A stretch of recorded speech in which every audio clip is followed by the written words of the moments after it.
Hey everybody, today is November 19th, so we'll be looking at November 18th's MTG stocks. We got a big spike here, sorta. A couple of other little spikes. So we're gonna go ahead and look at our biggest spike, which is the Bloodsoaked Champion. He's a human warrior, and he costs 1. He's from Atogatog. I just know that by chance. He is he can't block, so he's not a good blocker. He's kind of like Gravecrawler in that sense. But he is a 2/1, and then he has Raid. You pay 1 and black, return Bloodsoaked Champion from your graveyard to the battlefield. Activate this ability only if you attack with a creature this turn. So, I mean, it's not bad. I still prefer my Gravecrawler. Since he had to attack, it's kind of like, but I guess the only good thing is that while Gravecrawler only does cost 1, the kind of good thing about this guy is that if you attack with a creature, I guess you can keep activating this ability.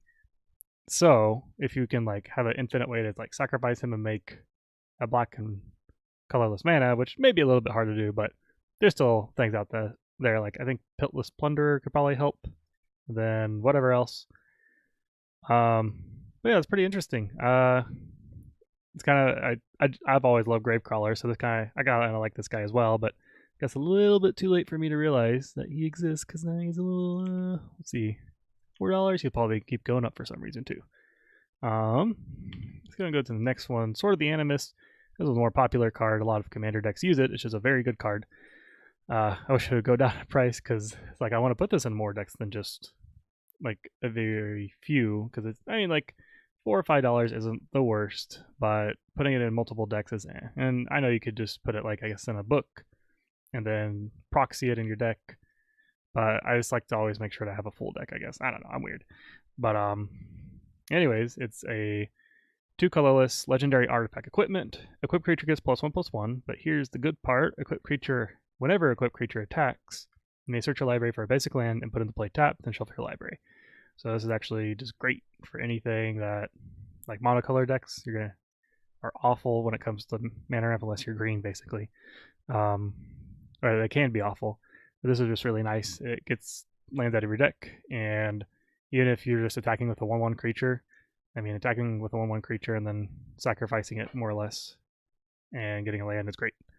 Quick cost is 2, so not too bad.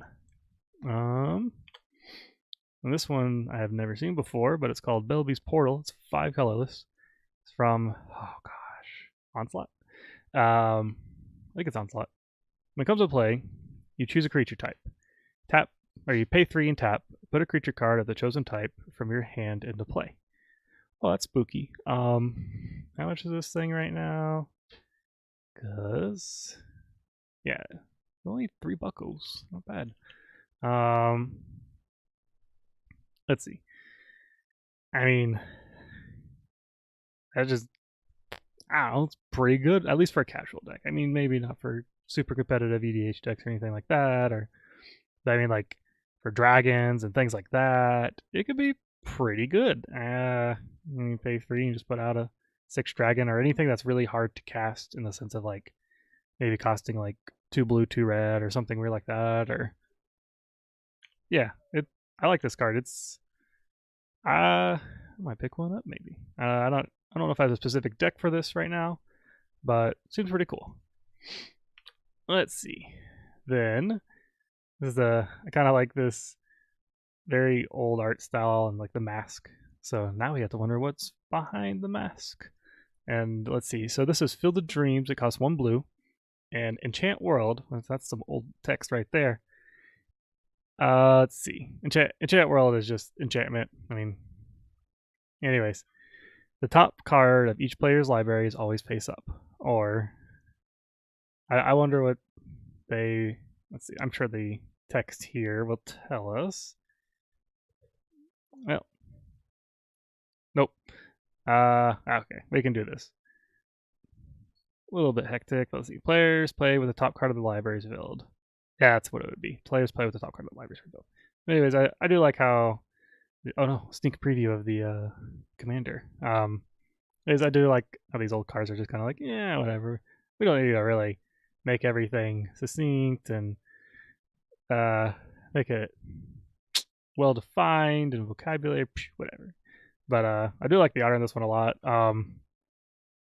It's kind of weird because for like a blue deck, you'd probably play counters and stuff, and so you're revealing the top card of your deck, and you're like, hey, now you know that I have counters in my hand. It seems kind of weird.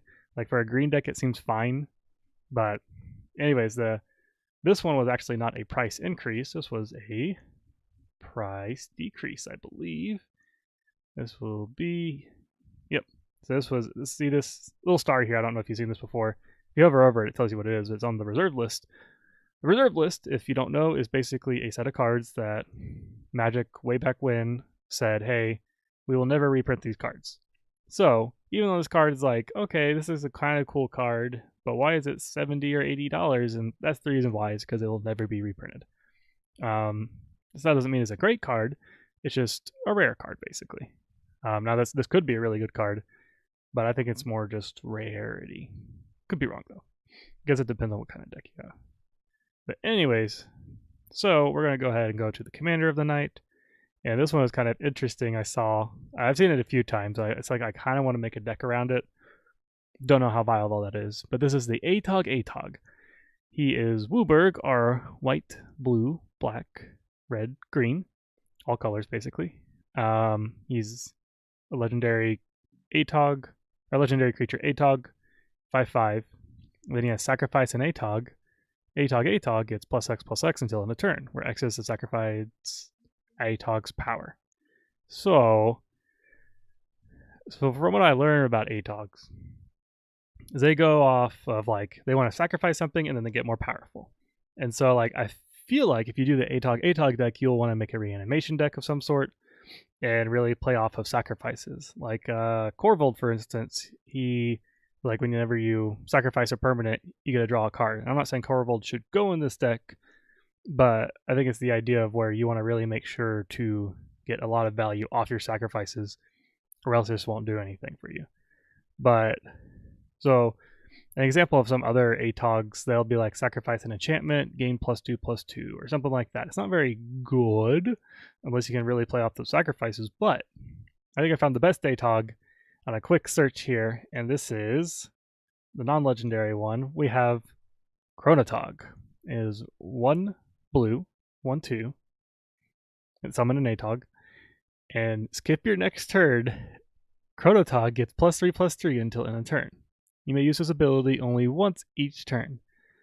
Well, I mean, you know, sometimes it's worth giving up your whole turn to make a creature a 4/5. This is, when I saw it, I was like, how is this a thing? Like, I don't even get this. And I think it's worth like $1.75, which I get less, and maybe I'm missing something, but it for sure is an interesting card. I don't think I'll be putting this in my deck unless I just am really desperate from some Atogs, I guess. But yeah, and like the Atogs are weird because it seems like each Atog's just like a little bit different art style, and so like this one looks more like a snake mushroom thing, and then the other Atogs like back here are kind of like, oh no, I guess, oh here's I think these are pretty much like all the Atogs. This is pretty much all the Atogs in like one picture. But yeah, so you see how the Atogs are kind of like different for each color almost, but interesting stuff. So we're gonna end off the night with our couple of random cards as usual. So random card number 1 is okay, so I think I know what this is actually. So this is from, I think it's, I can't remember the, oh yes, it's right here actually. Face the Hydra, that's what it's called. And this was actually a cooperative variant that I would like to get, but I think it's like 30 something plus dollars now. It used to be much cheaper. But basically the idea was, and I'm pretty sure this is for EDH, that you have a deck of cards that is specifically for playing co-op. So, you know, you have, see if you have 3 players or 4 players or whatever it is, then you have another deck that plays itself. So you draw the top card and then it does something or makes a creature or something. So this one is the Snapping Fang Head.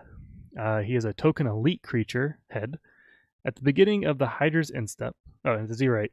At the beginning of the Hydra's instep, it deals 1 damage to each player. Hero's Reward. When Snapping Fang Head leaves the battlefield, each player gains 4 lives and draw a card. So basically, this is just a hard card to get rid of because it's a 0/8. And then it deals 1 damage to each player. So, I mean, I don't know how this fares in the deck, but I love that we got to see this card because I think I would like for Magic to make more cooperative versions. We've played we've made they're on Reddit. I don't know if I said this before or not, but anyways, on Reddit there was someone that made it like a zombie apocalypse deck where you basically have a bunch of tokens, and every upkeep zombies are made, and blah blah blah. And it's unofficial, of course, but it's pretty fun. It's very hard. But I would like to see more cooperative versions because I think sometimes it'd be nice not to hate each other sometimes or get frustrated on EDH days. But interesting concept for sure. Let's go ahead and see our random card number 2. Maybe we'll get an actual random card. There we go. We got a stealth mission. So, cost 2 colorless, 1 blue. Put up 2 +1/+1 counters on target creature you control. That creature can't be blocked this turn. So, it's not that bad. Like I think in a draft or something, this could be really useful depending on what type of deck you have. I'd say blue-green would probably be a pretty decent deck, and especially because this is War of the Spark. So if you can get some like proliferate triggers, if you were playing like the Ravnica / War of the Spark block, that'd be pretty nice. The fact that it becomes unblockable. I mean, if you're playing draft or something, it's turn 5, and you have, let's say you have like a 4/4 creature coming with a 6/6 or a 6 cost or 6 power creature, and that's unblockable. Maybe you could win you the game right there. I almost want to put it in my Amass deck, my Amass EDH deck, which is pretty janky, but it can win sometimes. But could be good. Maybe. But anyways, I hope you all enjoyed for the night and have a good one. I'll see you next time.